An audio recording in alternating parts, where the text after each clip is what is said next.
Good afternoon, everyone. Welcome to the North Carolina Museum of Natural Sciences. Thanks for coming out this week for the next installment of our Lunchtime Discovery series. I'm the host for the show. My name is Chris. I'm curator for the Daily Planet Theater. It's my job to welcome all of you into the museum and into our space every week for our Lunchtime Discovery series, which, by the way, is hosted and put on here inside the museum. But a lot of the work for bringing our guest speakers in and organizing the series comes from the folks in the Department of Environmental Quality within the Office of Environmental Education. So Lisa and Marty work really hard to find great speakers, great talent that we pull in, and then they share with us things that they're interested in, that they're passionate about, and we get the chance to learn something new and also ask questions. So as we go throughout the presentation, if you come up with a good question, put a pin in it, and then at the end we'll come around and we'll get to as many questions as time allows. We also are able to broadcast these talks live onto the web, so for anyone watching from your desk or at home, thanks for joining in. Glad that you could be here with us. You can type your questions into the chat box, which we're constantly monitoring, or you can tweet at us using the hashtag Lunchtime Discovery. We'll see those, and we'll get to as many questions and comments as we can as time allows. This week, we have a special guest, Kevin Hicks. He's the founder and executive director of Triangle Bikeworks, and he's somebody who's passionate about getting everybody involved in outdoor activities, in particular cycling, especially with folks who have not maybe been participating or for some reason haven't seen themselves represented in this. And so it's exciting for us here at the Science Museum to have a topic like this because I think maybe we share some of the same goals. We want people to get outside and get the benefits of outdoor activity, right? Here at the Science Museum, we think being in nature has a lot of great benefits, and we want to extend those to as many people as possible. And I think Kevin Hicks probably has a similar idea about getting outside, being active, and broadening the diversity of these activities. So let's welcome to the stage, please welcome Kevin Hicks.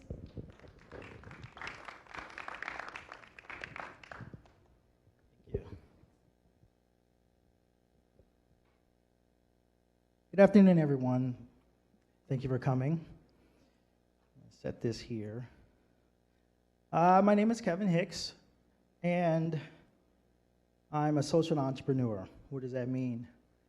It means that I do my business and work toward the social good. I'm also the chief transformationalist, if you wonder what that means. Since I'm in the nonprofit sectors, I look at nonprofit periodicals, and one of them said, change your name, be dynamic. And what the chief transformationist means is that I'm the executive director of Triangle Bikeworks. But a funny story is when I talked to my son, I was interviewing him because he had gone on the tour with me. And I said, my name is Kevin Hicks, and I'm a transformer. And he quickly broke out laughing.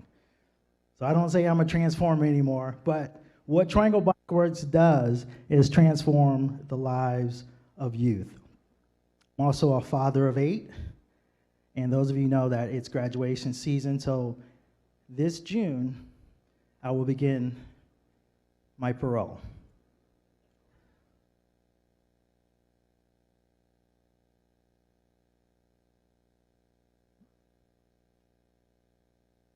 I'm advancing.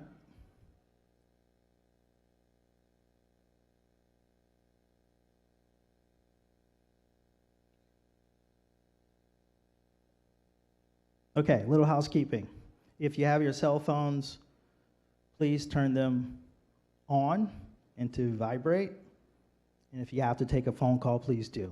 Because I work with teens and I'm used to being ignored. So by all means, answer that call.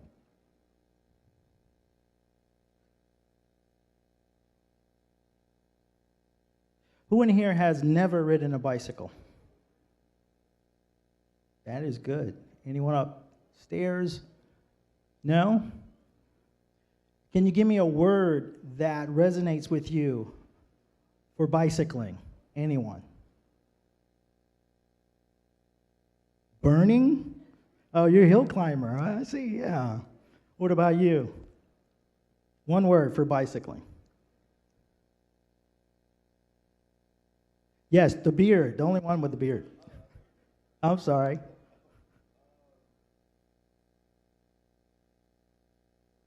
Going fast. And you, young man, what's a word for you for bicycling?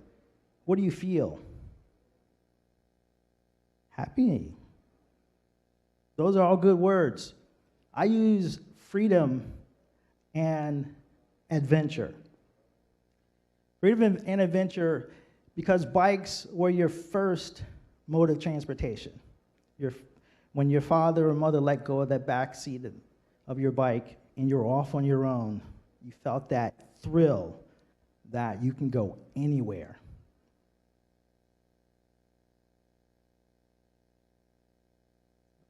I think I'm going backwards. There we go. Now you see that young lady in the orange? In her mind, she's going 190 miles an hour. And you see the joy in the face of Captain America? And the three girls, they're off racing. That is the freedom that bicycling brings. It's what's opened up your world, especially since everyone in here said that they've ridden a bike before. So it opened up your world. For me, it was, believe it or not, going 2 blocks away from the house. And after that, it was 6 blocks, then 30 miles. It opens up your world to adventure.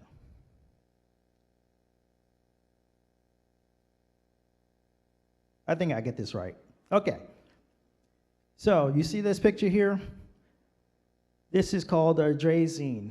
The first bike was invented or created by Carl von Drais in 1817. He just used it to get around his garden. He must have had a really big garden, but that's why he built it. It's made of wood. You see the wheels are equal size, and it was heavy. They called it a hobby horse. What do you think they call it today? Yes. A bicycle? Yes. But what about people who are just learning how to ride a bike? You ever seen a balance bike? Correct. You were close. Yeah, you're getting there. She jumped ahead of line for you. The balance bike is what we use to teach people who haven't ridden a bike before how to bike. Just interestingly enough, 3 weeks ago, a girl came to my program and she wanted to go with me on tour, but she had never ridden a bike before. So how do you go 700 miles without having ridden a bike? Not to be daunted by that challenge, what we do is we take the pedals off of a bike that fits them. And she wondered why are you taking the pedals off? Because when you're scooting like the Draisine, you don't want anything in your way. You want to keep your balance. You don't want the pedals hitting you. So I watched this girl very gingerly start, stop, go 3 feet, start, stop. Now she's at 4 feet, cheering her on at every advancement until she was going 30 feet, from 30 feet to 60 feet, from 60 feet to 300. And that's all within 15 minutes. Now at the point of 45 minutes, she was circling the parking lot, pedaling, because I had put the pedals back on. That's how fast you can learn how to ride a bicycle. So any parents who have children thinking about teaching someone, your grandchildren coming up, just take the pedals off a normal bike and let them use a hill as a momentum. The first bike that was first machine that was considered a bicycle was the penny farthing. This was way back in think the 1870s. The reason why it's called the penny farthing is that it's based on the British coins of the penny and the farthing, and the penny was being the biggest wheel, and the farthing being the smallest wheel, and this is what it looked like. Imagine yourself riding a unicycle with a back wheel. Seems to be used only by men. They used it for physical fitness, and I'm not sure if you can see the clarity, but the guy in front looks like someone's grandfather. But he's pedaling as fast as he can. This is a race, by the way.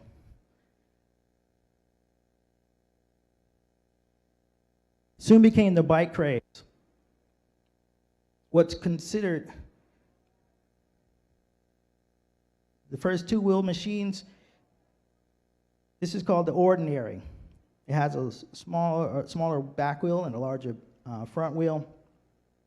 And in the day, when skilled labor might earn 25 cents per hour, a good ordinary sold for $75 to $125, making it more expensive than building a house. But they still sold at a furious pace. Everyone was in on the craze if they could afford it. The ordinary had one big problem, though.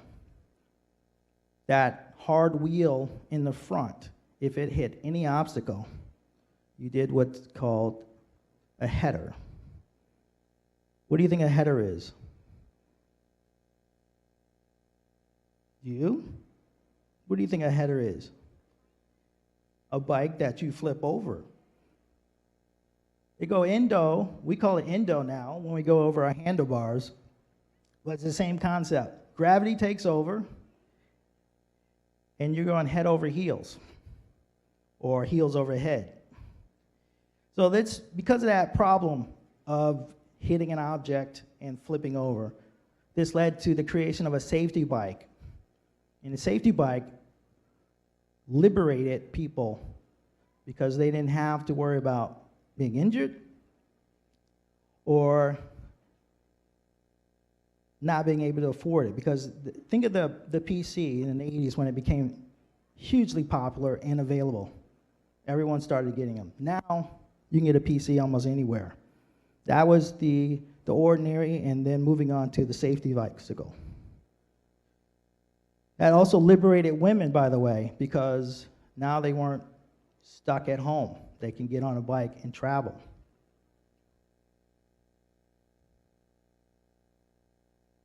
So with bikes and brakes and innovative tires, like rubber and pneumatic tires on bikes, became more and more popular, and people started inventing things.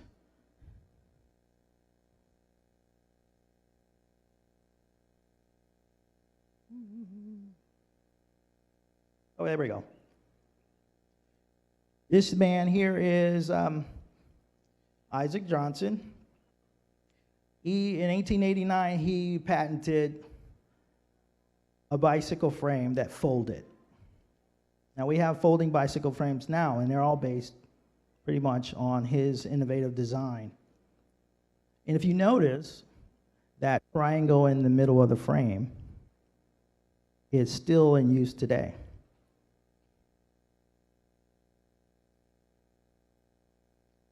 One of the many heroes in cycling that is regaining prominence in the black community is Marshall Major Taylor, a man who started as a bike mechanic and bicycling instructor and became a world champion cyclist. Times were difficult then. He was unbeatable in his heyday, and his becoming a champion wasn't easy. White cyclists didn't appreciate being beaten by a black man. They jostled him. It's kind of like, think of riding your bike and playing hockey at the same time. Or people would push and shove. One race, he was pushed so hard that he ended up in the hospital. Even with his many successes, it wasn't enough to diversify the sport of cycling. Today, the epitome of organized cycling is the Tour de France. How many people in here watch the Tour de France? I catch it every so often, but I'm on tour, so we're usually paying attention through social media updates. The Tour de France started in 1903.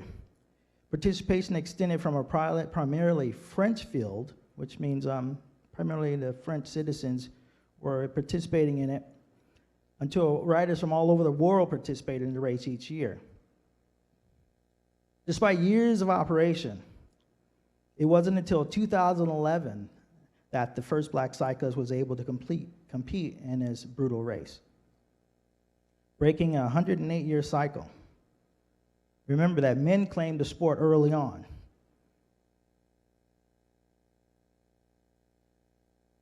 Into the age of the mammal.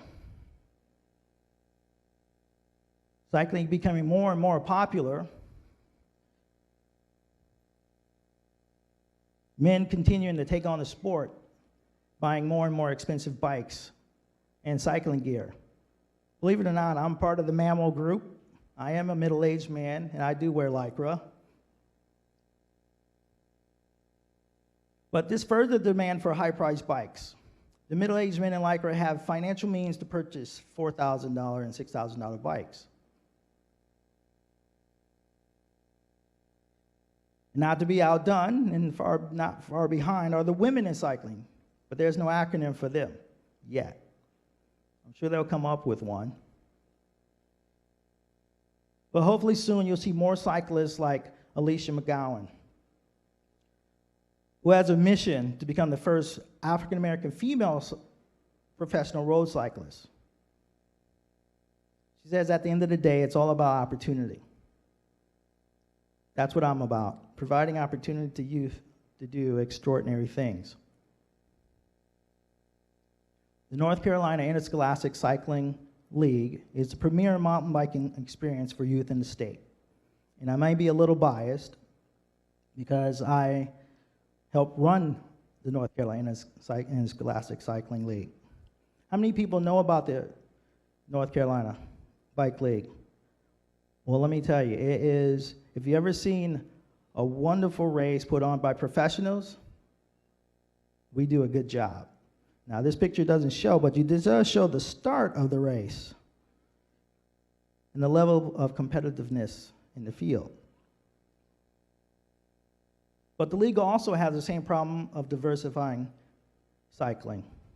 Naturally, mammals who want to bike bring their kids so they can enjoy the sport too.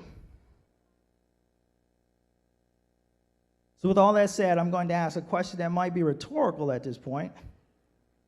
But ever wonder why there's so few youth of color participating in organized cycling? At Triangle Bikeworks, we ask the very same question.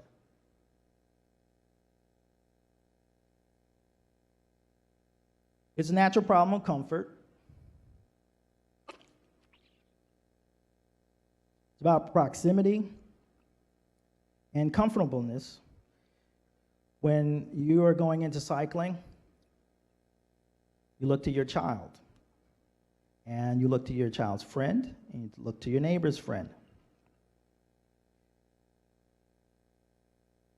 Plus, how else are you going to get to show off your $4,000 bike?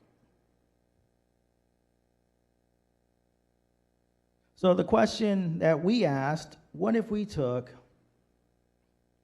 a group of kids on tour from Maine to Florida? Would they even do it? And since I had never done anything like that before, we needed a pilot. We needed to try it out. We wanted to know if kids would ride distances. So in 2010, in order to get the answer to our question, we took 7 youth on a 60-mile bike ride of Edenton, North Carolina. I wasn't surprised that they had a great time. Of course they loved it. The only question that they had on their mind was, why were all the old people passing us? And I had to explain to them, people on bikes, they do this not for a living, but for enjoyment, and they're almost out here every weekend, putting in 50 to 75, 100 miles. They do it for camaraderie. They do it for health. And they're riding well-tuned, high-gear bikes. What we were able to cobble together was mountain bikes with knobby tires. So of course that slowed us down and wore us out. We were torn by the end of the day. But you see, they all had smiles on their faces. So after that, we asked if they would like to do anything different, if they want to add on to this great experience that they just had. And we presented with them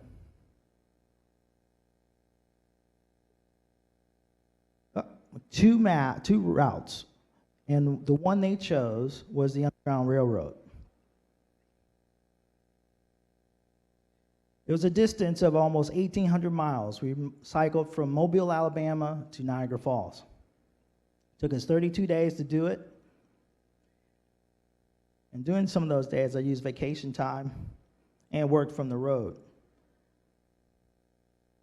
We saw historic places, historic sites, such as the Lorraine Motel, where Dr. King was assassinated. We crossed the Edmund Pettus Bridge, where it's a site of Bloody Sunday in the Civil Rights period.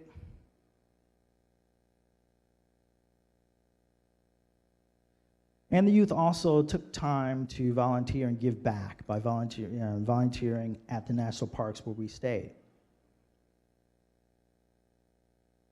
One of the big highlights that we had and we didn't plan for was the discovery of history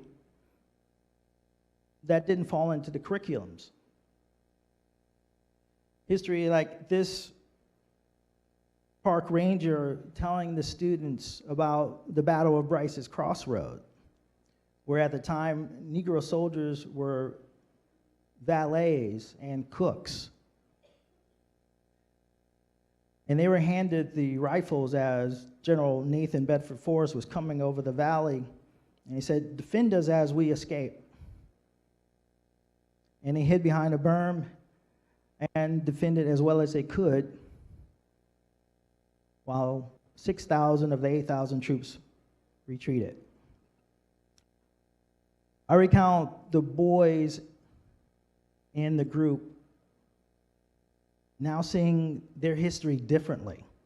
History that wasn't covered in the history books in school, walking with their heads held high, and so, wow, I never knew that. And they started looking deeper into history for the untold stories.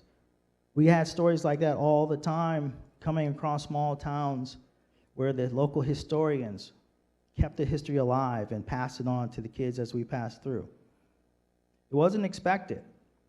It just happened. So the following year, we recreated the Buffalo Soldiers and Lewis and Clark Trail.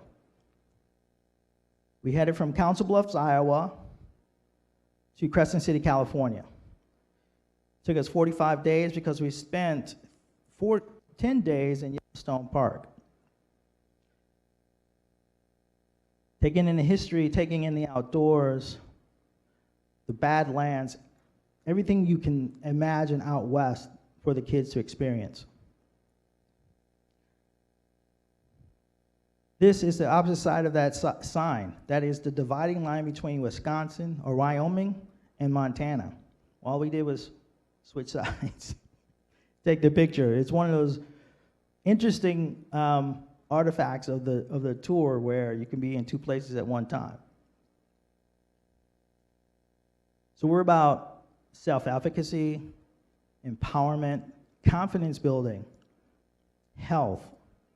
As you see, this is a 7,000-foot climb. It took us 2.5 hours to make this climb. Chief Joseph Pass, or Big Hole Pass, is where Chief Joseph was escaping the Union Army. And he hid out in the hills here. And once you see this from a seat of a bike, the land, the hills, the valleys.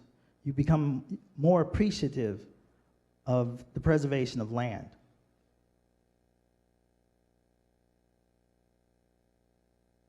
Doing a Bikes, Blues, and Jazz tour, studying musical history, we cycled from New Orleans to St. Louis. In St. Louis, we got to do a mock trial with the Dred Scott case. Some of the students portrayed, as you see, as a judge. Students portrayed themselves as lawyers. They had scripts that they read, and they acted out the scenes. Recreating history and putting yourself in those places so that you can imagine either doing something different or imagine yourself in a different place. They also, because it was July 4th, got to witness the naturalization of new U.S. citizens, which was a special treat.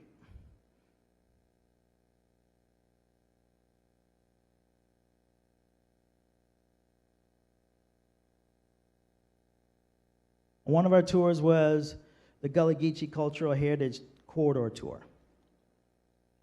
This was the same year that the massacre at Mother Emanuel Church happened, where one of our stopping points was Charleston. And we wondered if we should continue on and what we would do to pay our respects. The person standing in the center in the yellow shirt is Dr. Blake, and he was the executive director at the time of the Gullah Geechee Cultural Heritage Corridor, who was also a member of the church. So he took some time with us to help the youth deal with what just happened. It wasn't until 2 days later where we were able to decompress at a Sonic restaurant nonetheless and talk about what they experienced. Because we came in, we cycled across the bridge, we talked to reporters who were documenting our tour, and then we went straight to lunch after experiencing the courtyard. There were flowers everywhere, words of compassion. And there was this wall here where people got to write. It's almost like a living card.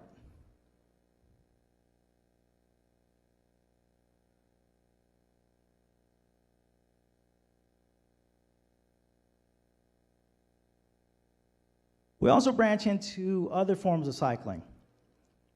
These two gentlemen here were on our cyclocross team. Who here knows what cyclocross is? He smiles happily. Cyclocross is the most painful thing you could ever imagine. It's done in the winter. You wear skimpy clothing like that. It rains in the winter. And cyclocross athletes, they relish mud. So I did it twice, and I said it's not for me. I'd rather be in the summer, cycling in the heat, finding shade than freezing. But it is a challenging sport. And we introduced the first year, 14 young people to the sport of cyclocross. And then we allowed another team take it over. Cyclocross really wasn't for me, but I can suggest that an athlete go and participate if he wants to. We also do bike rodeos. Like I said, the first love of any child is the bike. When you see people happy at Christmas, what is it? It's a bike. So we put on bike rodeos to continue that passion for biking and healthy activities, teaching them how to change tires, doing small drills, just so that they can stay excited about biking. In 2014, we cycled from Atlanta to DC, what we called the King to King Tour, from King Memorial or King Historic Center in Atlanta to King Memorial in DC. The kids had a fantastic time. They made friends along the way. And this is the largest group we've ever taken on tour. It was 25 youth and 6 adults. That's one of the best moments that we've had on tour with such a large group. And that gave me the confidence to go even with an even larger group on tour. We now offer the opportunity to travel, see history where it was made, and experience confidence building for 20 youth.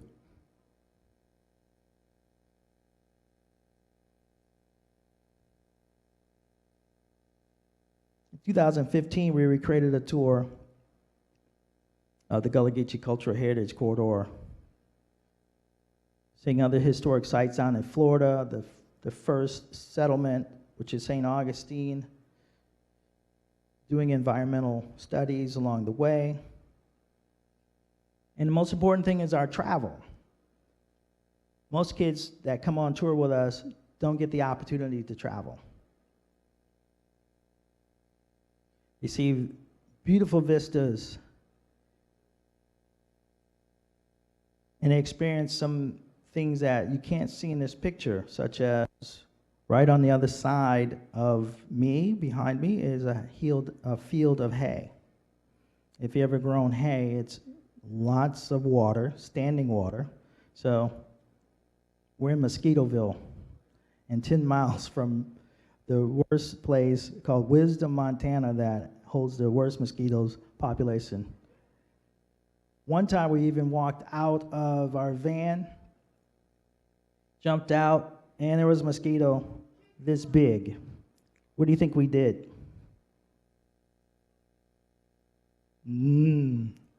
Well, they had needles that long too. We jumped back in the van and found a hotel. Some things you just can't defend against. I could do thunderstorms. I could do hot, heated sun, but mosquitoes with needles for a face, this is not the thing I want to deal with. We also populate a lot of state parks. One of our mainstays is going from state park to state park or local privately held campgrounds. So kids stay outdoors a lot. So the part of our process is a starting point. Like this summer, our starting point is New Orleans. We're going to recreate New Orleans to St. Louis. This summer, we're studying the roots of popular music, going from gospel, slave songs, gospel, blues, jazz, country, all the way up until now. So just like the Chihuahua is coming from a wolf, today's music has its origins too.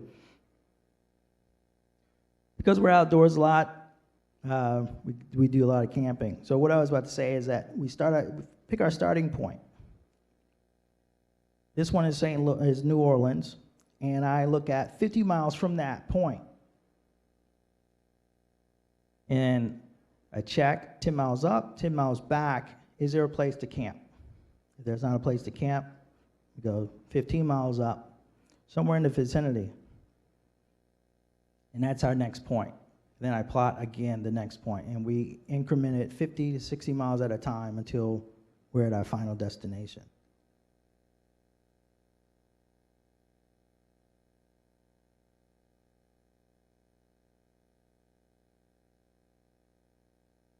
Well, it got it.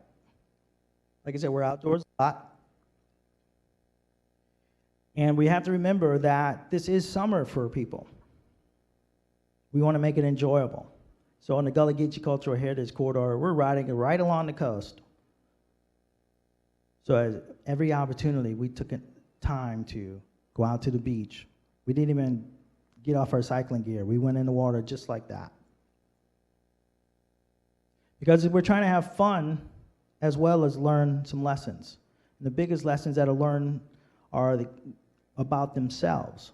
We call it kind of bike therapy, where you get to meditate while you're rolling that wheel. Sometimes you're riding with friends, you get to talk back and forth.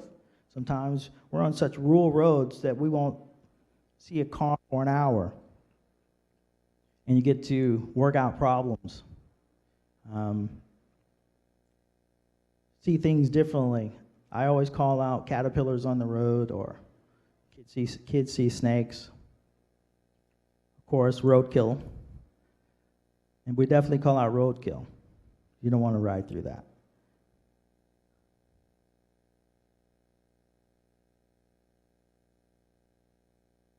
We see a lot of things out there, and we experience life that is not portrayed in the news. You think everybody hated each other if you watch the news. When we go through towns, we're welcomed with open arms. And sometimes living rooms. We've slept in people's yards, we slept in their living rooms, we slept in their basements. It's definitely not as bad as it would seem from the news. That's why we love to travel.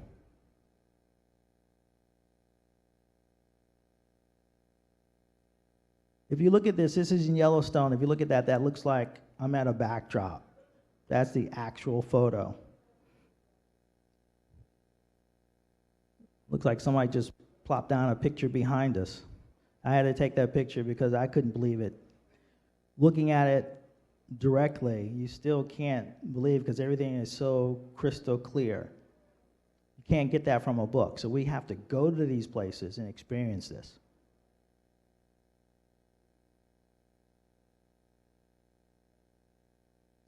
One of the major things I said that the kids get out of this is friendship. Bonds that are made that will last years. Since we've only been doing this 10 years or 9, I can't say how long these kids will stay friends, but the first group that went through, they're still friends to this day, and they contact each other regularly.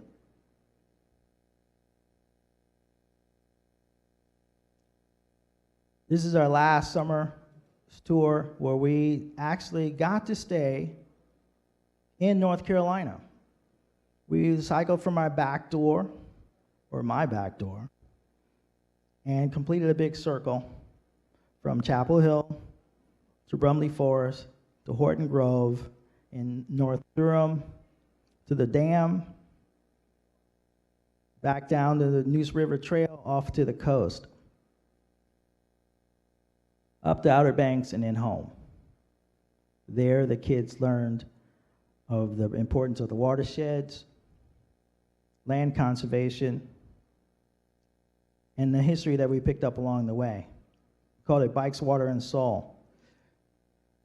As a matter of fact, you all in Raleigh, if you're living in Raleigh, you get your water, some of it, from Chapel Hill and Brumley Forest, which is 3 miles from Chapel Hill. And that's one of the things that kids learned. I learned that summer because being so far west, it feeds into the Neuse River and I forget the name of the dam. But it feeds into the dam, which feeds your water source. Falls Lake, yes, thank you. Interesting story here, because sometimes we use Google Maps. Who's ever had a problem with Google Maps? So on Google Maps, it told us that the national park campsite was on Ocracoke, down this road, and it would take you 5 miles to get there. So we went to a Native American museum. We visited that. We came out. Map said turn right. We turned right. Next left. Everything was nice and paved until it wasn't. We came up to a foot of sand which was impassable. So instead of going back, what did I say? Hey, the beach has compacted sand because water washes up on it constantly. So let's ride to the beach. So we hiked up the stairs to cross the dune onto the beach, and everything was great. We're just sailing along at 10 miles an hour. We had 4 miles to go until we couldn't. As you see in the picture, the tires, because we had little thin tires, started digging into the sand. And as hot as it was on the beach, the adventure continued, and we still had fun.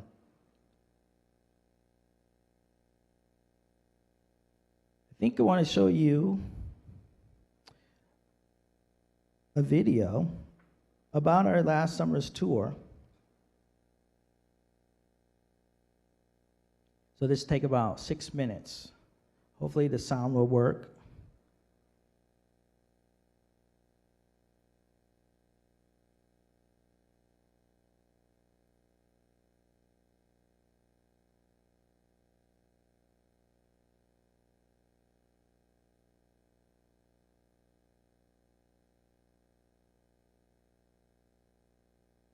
It's on that slide.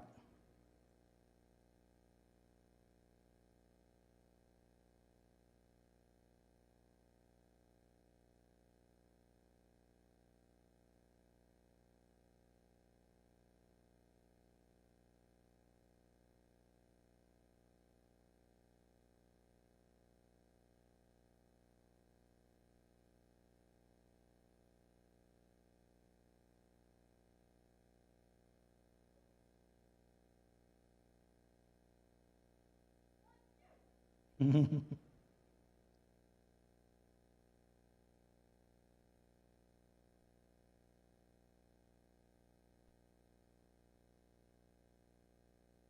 give it 2 more seconds. Technical difficulties happen.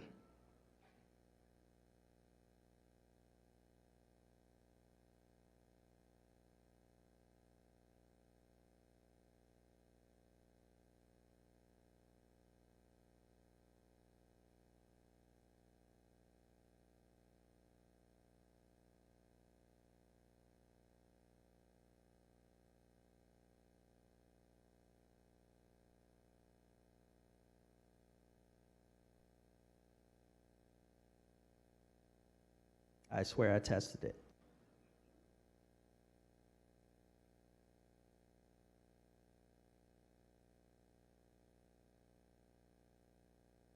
Okay. Well, in the video, I'm going to narrate it for you. So it starts off with the team, one guy lubing his chain. And the voiceover is one of the other cyclists saying that she didn't expect to do anything like this. She studies, gets her AP exams done, and junior college, and she doesn't think that she can do anything like this. You see other cyclists getting their bikes ready because we're just about to go on this tour of North Carolina.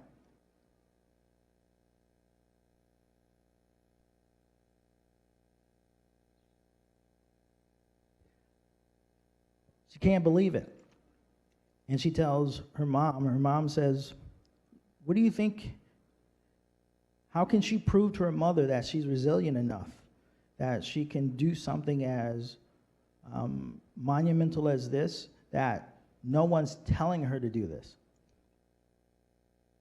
So to do that, she's going to bike 700 miles. And it cuts to us starting off our ride, leaving my house, going up to Brumley Forest, where Margaret Samuels from the Triangle Land Conservancy talks about the watershed. It's kind of what I just told you, that your water comes from Chapel Hill. We leave that, and we go to Horton Grove. Horton Grove is a preserved space, which was a former plantation. And I think it was 300 acres. So you can imagine, as we toured the Underground Railroad, that when people were escaping enslavement, you have to go 300 acres, and then it abuts up to another plantation. So consider yourself running through a forest, being chased by leopards and alligators, only to run into another zoo. When you wrap your head around that, how big plantations were and how they abutted up against another plantation, you can imagine the struggle and how people were superheroes when they actually escaped to the north. So we left there and we camped out at Falls Lake and made our way down the Neuse River Trail. How many people have ridden the Neuse River Trail? It's a beautiful trail. If you haven't, you can walk it. It's uninhibited, no road crossings, straight 60 miles from North Durham to Clayton. So after we got to Clayton, we went back on the road and we headed out west or east to the coast. We had one of our team members discussing that when he first started, it was all about speed, how fast he could go. By this third one, he realized it's not about the individual, although you do get some benefits out of that. It's about the team and how we all come together while being on the road.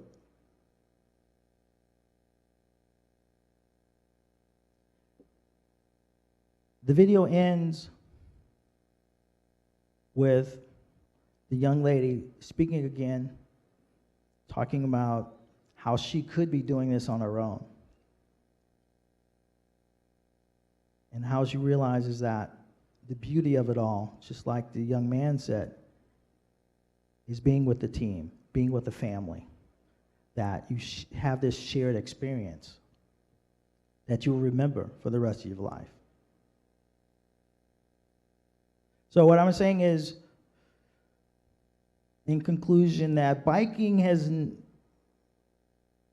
youth of color has never left biking. They've always loved biking.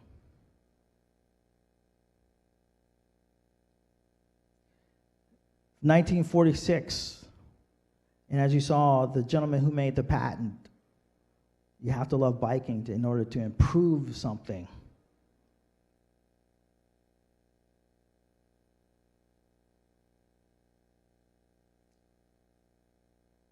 There's a renaissance now of black cyclists. There's a black cyclist movement. There's major Taylor cycling clubs across the country.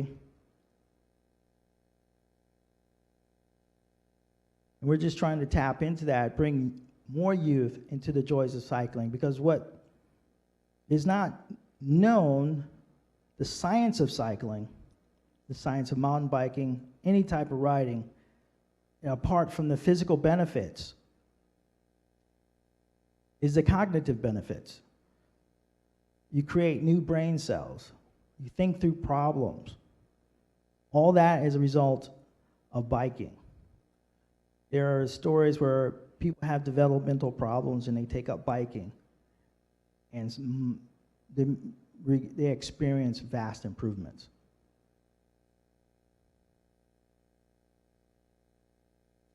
From superstars to super stylish, people have always biked.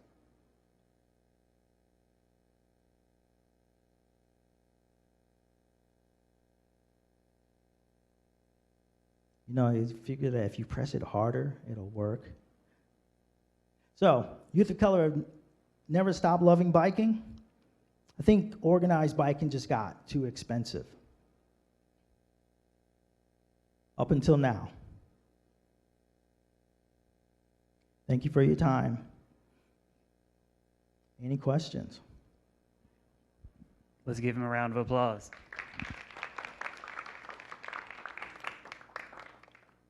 We're going to keep working on that media, see if we can get it to roll. If so, we'll roll with it. Until then, if you've got questions and you're down here with us on the first floor, wave. I'll bring you a microphone. You can ask your questions.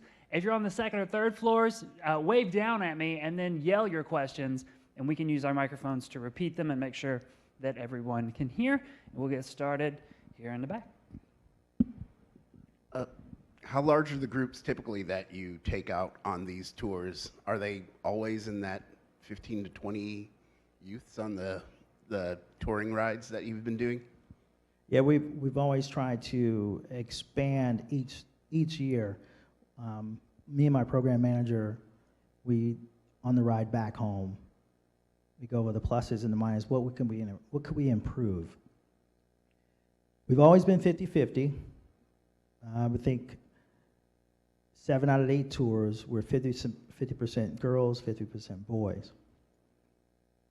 We were always shooting for 10 to 15, yes, until this year where I woke up.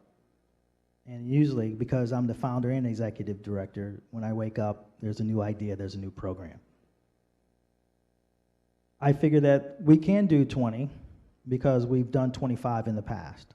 So 20 is a safe bet. So this year, or last year was the first time we attempted to get 20. We're learning from our recruiting mistakes because just like in sales, if you want 50 people to show up, you have to talk to 250 people. So this year we've spoken to 120 youth. We have partners that are reaching out further into the community for us. So we expect to reach our 20 for the summer tour, and also come up with a new program for middle school students, which is a 3-day tour, a weekend tour for circling the Triangle and the Piedmont area that'll invite middle school youth to join us as well, so that they can be experiencing what we do on a longer tour, as well as get excited to join us on a larger tour. You know, if you have internet access on that computer, you can go to spokenrev.gov/minidoc, and it'll play. Not gov, spokenrev.org. Some people are doing it for the adventure. So what are the criteria you're looking for in the kids that you take? And do you have more that want to go than spots to go on the ride? I don't have more yet. That's the recruiting conundrum. We started in Chapel Hill. I was living in Chapel Hill. And so that's where our body of youth were coming from, Chapel and Carborough School District. And now we're reaching out into Durham and Greater Orange County. I have some contacts in Chatham County, but then it becomes a logistical problem of how do I get to them in order for them to participate in training rides. Did that answer your question? Okay. So I think you may have started to touch on my question, which is how do you get the students ready for that length of a ride, especially if they're not used to riding more than, like my son, 20 minutes at a time. So that problem is easily explained by my program manager, Itza. When she walks up to students, she tells them that we're going to train you to go 5 miles. And when you realize how far 5 miles is, it's 2.5 miles up, 2.5 miles back. You can blink that. It's just enough for a beginning cyclist to break a sweat and realize that it's an effort. We're in Chapel Hill, Carborough, so there are hills to climb. So they get to see what it's like. And we build on that 5 miles. Just as I told you, that young lady who started at 3 feet and was very scared, and then she was going at 300 feet, we build on every success. And so from 5 to 10, like last year was biking from Chapel Hill to South Point Mall. That's 10 miles. You got to come back. You're on 20. And then we would expand that, and we get them excited, say, hey, we can go eat at Mellow Mushroom downtown. So now we're going another 18 miles. We just did 36 because we got to get back. The beauty of the tour is that once you're out there, the quickest way home is forward. You can't go backwards. It just doesn't work that way. So we build them up mile at a time, get more time in the seat, and more mileage under them, and they only have to do 15 miles confidently, because we'll break at 15 miles, have a snack, drink water, rest, and then continue on for another 15. We break down 50 miles, that's 3 breaks. And then by the second week, they're so strong, they're outpacing me. Yeah.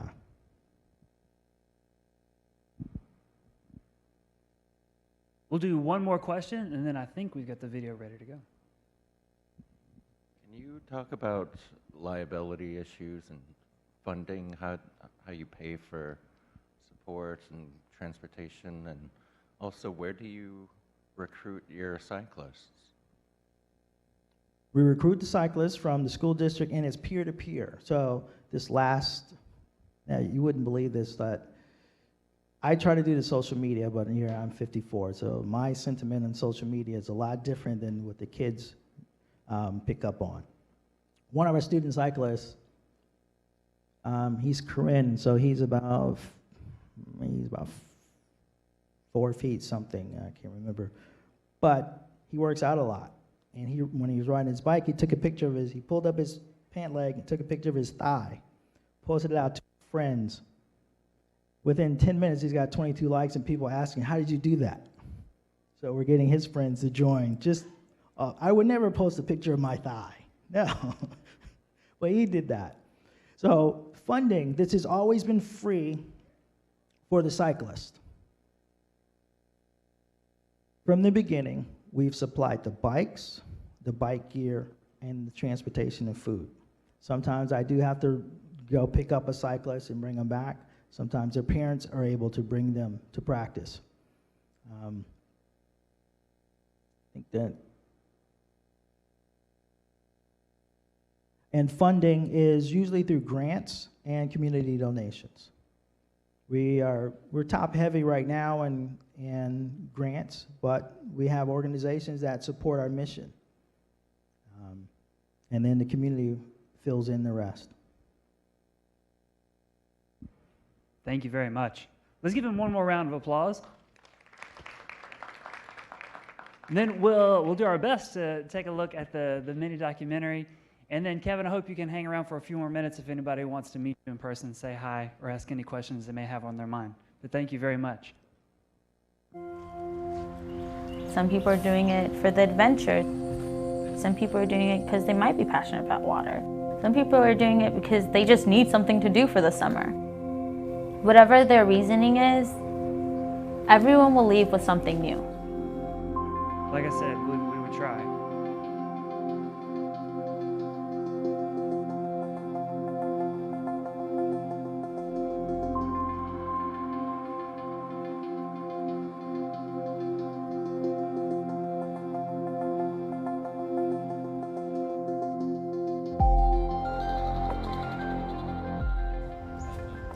Where's your helmet? Right there. It's Kevin, can you just give us become the a link to reality this a few documentary days ago that one I'm more really. time? If anybody's got it or they're watching online, they can write it down. spokenrev.org/minidoc, M-I-N-I-D-O-C. spokenrev.org/minidoc, M-I-N-I-D-O-C. All right, you've got the link. I hope that you can all go and check it out.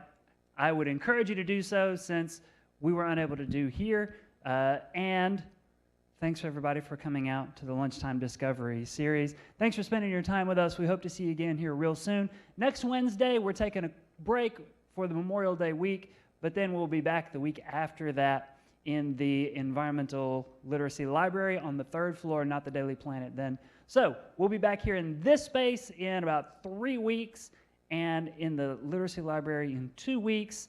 Thanks, everybody. Have a great Wednesday afternoon.